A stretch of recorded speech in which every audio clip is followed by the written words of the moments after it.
gonna build a desk!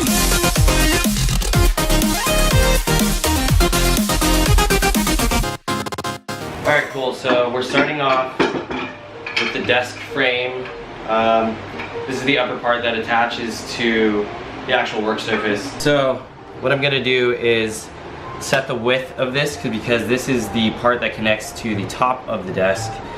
So we kind of want it as wide as we can get it because we're going to be putting a lot of heavy stuff on this desk. So I'm going to set it to 57 inches because my desk is 61 inches. And that gives me a little bit of overhang on each side to clamp things down to it if I need to.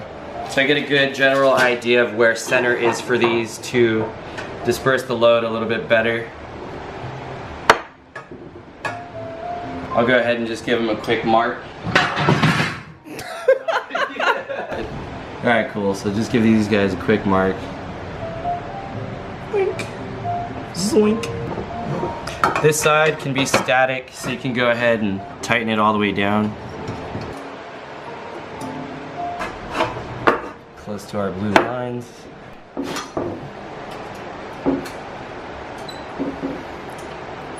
Alright, so we built a motorized desk here that we're working on, and the reasons for these are so you can raise it up to a comfortable level to work on. And David over here, working with a crooked back. Oh, my dude. Shit, I forgot. Let's raise this we guy. might as well use the tech that we just got. Raise it up to an acceptable level. So what we got here are the legs. That's a little bit crispy. Alright, so now I'm going to grab the motor side and attach that to our tabletop.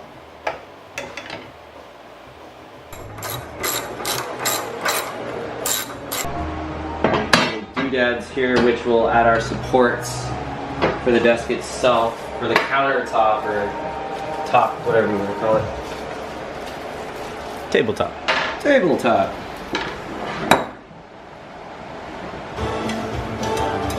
Aw, shit.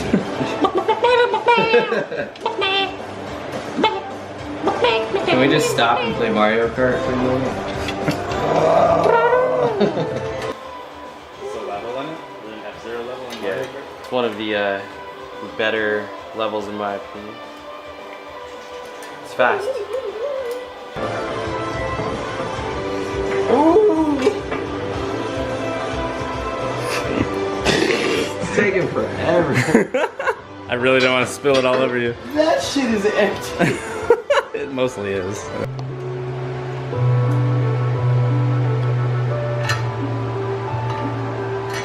These are too short.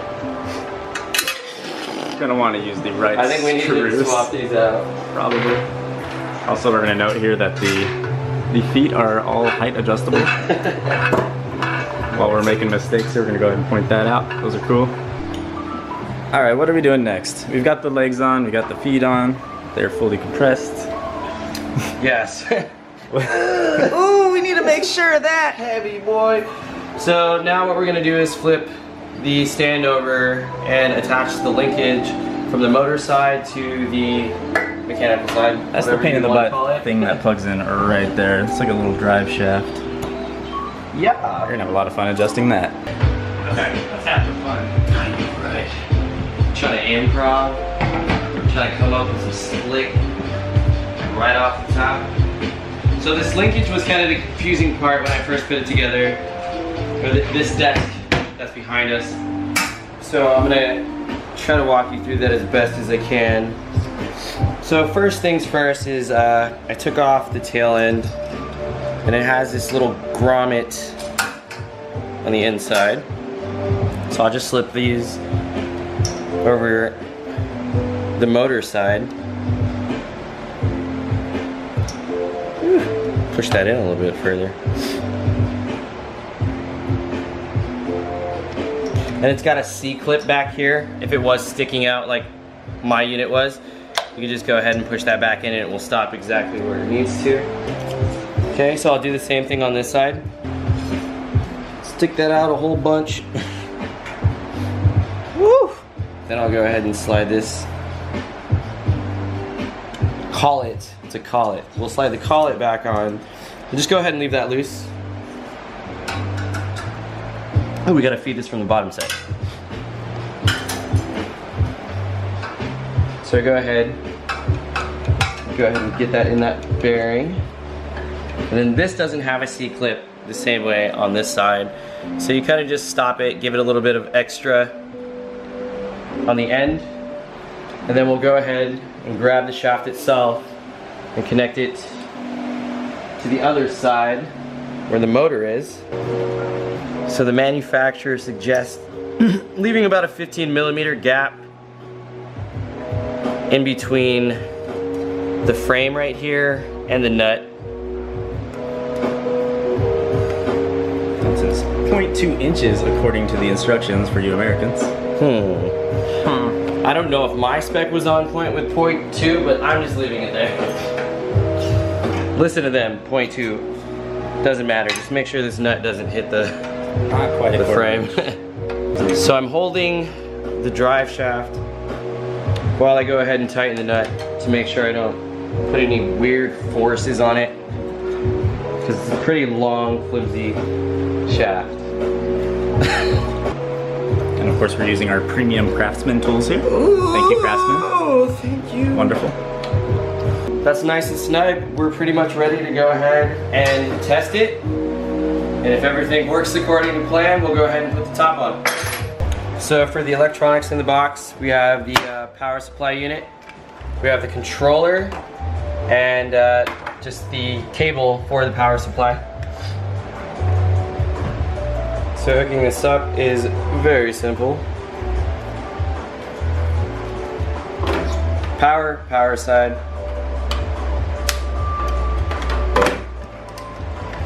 And then the controller, if you don't break it during installation. And it's broken. Can handle a few smashes. Oh, my hands are sweaty. Just go ahead and plug that in. I think this is an RJ45 plug.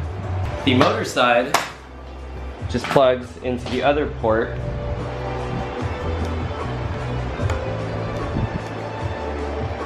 Boom. Then we'll go ahead and plug it in and it should work.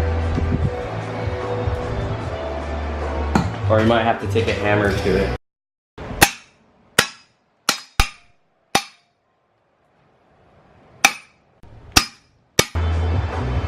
Yay! Just like that.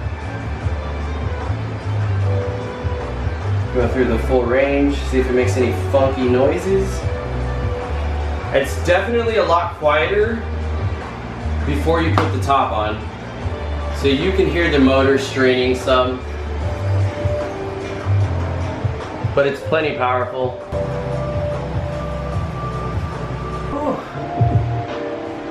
It's hot. I'm recording. Oh, okay. So the other day we went to IKEA and actually picked up these tabletops, and it turns out they're actual solid wood, not the IKEA flexiboard. Great. Total trash stuff. And look at that price. And we actually found both of these on clearance after they were sold out of stock completely. We just ran to the clearance aisle at the end. Like, let's see what maybe we can substitute in, and ended up finding 2 of the perfect slabs, and they're like brand new. Yeah. Amazing. Yeah. We made it happen. We're just spinning this that way. Crammed space. Made sense? Alright. Running out of space.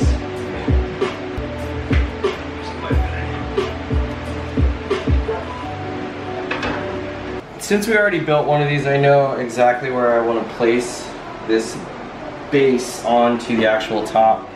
So I'm actually going to go 1/2 inch in from this edge and 3.5 inches in from this corner. So I'm going to go ahead and set that now and screw the top down. So another thing to note is that this tabletop has a bit of a bow. So when you're going to go ahead and fasten it down, you want to go from one side to the other.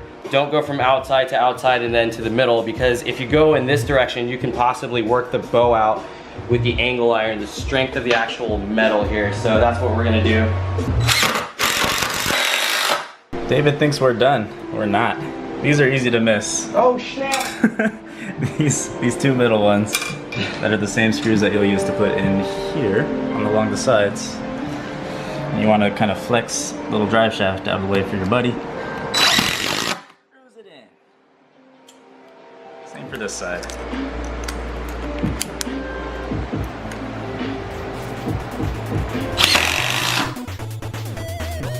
Caught you legit. Perhaps now.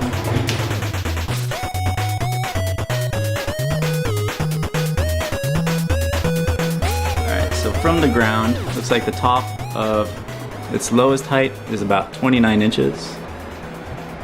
And at its highest, if it'll focus, is 4 feet, just a little over. Alright, so we wrapped up both of our stand-up motorized desk builds not too long ago. It took us a little longer than we would have liked, but we learned a lot. So our next step here on Nerd Spec is to actually make these Nerd Spec. So we're gonna add some LED lighting, do some laser engraving, and see what those turn out like. First, on the next episode, I'll be unboxing a 3D printer. Aw, damn it! And it's gonna be sick, because we don't know what the hell we're doing with it. Bye.